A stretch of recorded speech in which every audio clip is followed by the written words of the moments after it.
guys, this is Lashana from News, Views, and Conversations. Just want to pop in and give you the interview with Jasmine Crockett and Laura Coates of CNN. I really want to highlight this because it was very powerful, and I think she nailed it from the beginning of the interview to the end of the interview as far as highlighting the history of this country, what Trump is re-bringing back up again in this country, and all the foolishness that's going on. There's so much foolishness going on. I don't even know where to start from all the lawsuits that are being, thrown at him to shut him down, him and his cronies and his white supremacy ban that he has going on. I mean, it's just so much foolishness. It's just ridiculous, and it's sad in this day and time that they still have a grievance and they still feel some type of way. The only thing that I can take from all of this is everything that he's trying to do is trying to weaken the strength of the people. Anyone that's of color, different nationality, from wherever they're from, he's trying to weaken everyone's strength, and we cannot let him do that. We are stronger together. I appreciate all of my white brothers and sisters that stand with us because in every race, everybody has something going on, but everybody is not a bad person. All white people are not bad people. All black people are not bad people. All Hispanic people are not bad people. There are a lot of good people. And it just looks like what's going on right now in the white race is white supremacy, the neo Nazis, all the foolishness that they stand for. Everybody's not even on that, but that's where their head is at. But it seems to me that, there's a lot more good, a lot more great in the human race outside of the particular white supremacy people that want to do all this evil stuff. It just makes no sense. But I just want to highlight the video because she pretty much nailed it from top to bottom, from everything that she said as to how we all got here. So it's just crazy. It's foolishness. I've been following every piece, but I will not be reporting every piece because it's a lot to take in. And there are days where it is very overwhelming because it's just like, wow, in our time, in this time, our country and other countries and other world leaders are looking at the United States. It is beyond embarrassing. It's a national embarrassment, international embarrassment. It's just so toxic on so many levels. But I just love the fact of all of us that are standing together, the good white people, the good black people, the good Hispanics, all the good people in every race. I appreciate us for, really trying to uphold what, America means to us. Not this evil disdain of color because of who somebody was born to be, who God sent us to earth to be. It's weird, it's crazy, and it makes no sense. But definitely take a look at the clip, and I will see you guys in the next video. I want to bring in Democratic Congressman from Texas, Jasmine Crockett. She serves as the vice-ranking member of the House Oversight Committee. Is also part of a congressional subcommittee that will work with Musk's DOJ. Congresswoman, thank you so much for joining me this evening. There is a lot to unpack, especially the title he has. Now, as a special government employee, would that give him the right to be able to access the Treasury Department's payment system or even USAID? No, absolutely not. I like that you laid out the description of the type of employee he is. This is the first that I'm actually hearing of it. We thought that this may have been his classification. With this classification, you normally are not allowed to run anything. Absolutely not. So that's already exceeding the scope of what you're allowed to do with this type of classification. That's number one. Number two, with this type of classification, you're looking at maybe about 120 days.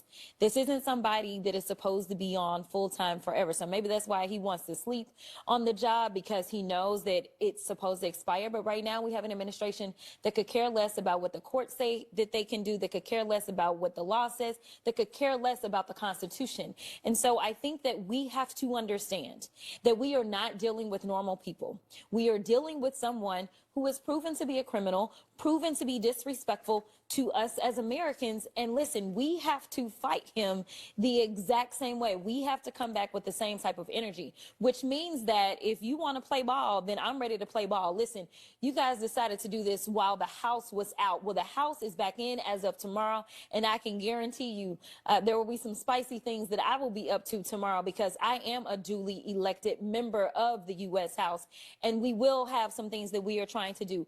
As of today, we know that well, like what, for example? So Ranker Meeks, who is the ranker for Foreign Affairs, he filed a privileged motion as relates to this trade war, which, of course, Trump has allegedly resolved that very quickly. But he was exceeding his emergency powers. He was misusing his emergency powers to try to engage in this anyway. So at this point in time, if we've got to file privileged motions, if we've got to do amicus briefs, if we've got to physically show up some places and ask some questions, because you can't keep us out. You may be able to say to whomever is running security somewhere that you're going to keep employees out. But as a sitting member of Congress, especially one that serves on oversight, and I've got oversight over the entire federal government, you're not going to keep me out of anything.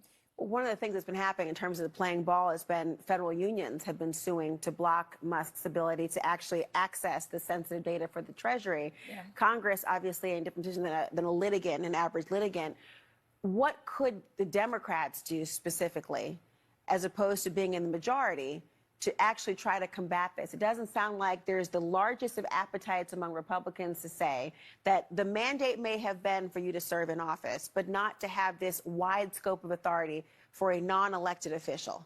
Well, I'm definitely going to say that the mandate wasn't there at all. The numbers are really small, kind of like his crowds. So I'm not going to say that there was a mandate. But what I will say is that it is time for us to stand shoulder to shoulder with those that are going to file those lawsuits. We've got to make sure that they know that we are giving them access to our constituents, making sure that they know these are the stories of our constituents. These are the ones that are willing to testify about the fear that they are living through. I get emails consistently about people saying, what the heck is going on? And here's the reality. The reason that you have to have a certain level of clearance before you can engage in these types of actions, or you may even have to be confirmed in some way, is because really you can cause a lot of harm. And no one has explained, listen, if your whole job is to figure out where we can cut money, then sit down and look at the budget and say, line by line, listen, Mr. President, what you should do is in your proposed budget that you send over to the Congress, you should cut this, you should cut that, the same way that he decided during his first term that he was going to zero out money for HBCUs, and Dr. Adams had to come and fight to get that money for HBCUs back. I will note that if you are a special government employee, there are limitations for when you have to file disclosure or ethics. If you exceed a certain amount of time, it triggers even more oversight over who you are for the reasons you're talking about. But I want to get to a new appointment that seems to be happening. President Trump is appointing Darren Beattie to a top State Department role. I know many people remember who Darren Beattie is. He was fired in 2018 from being a speechwriter. He was speaking at a conference attended by white nationalists. And then a few months ago, he posted this, Congresswoman: competent white men must be in charge if you want things to work. Unfortunately, our entire national ideology is predicated on coddling the feelings of women and minorities and demoralizing competent white men. Your reaction to his appointment? He needs to go. I mean, this is very simple. We right now have a white supremacist that is sitting in the White House. He is backed up by other white supremacists. And if you really want to know who the criminals are in this country, you can Google it. You don't have to trust me. But the people that commit 80% of the most violent crimes in this country are white supremacists. Yet for whatever reason, they sit and they serve at the pleasure of the president. They are the ones that were there on January 6th, tearing our democracy down physically. And now we have them tearing us down right here from within.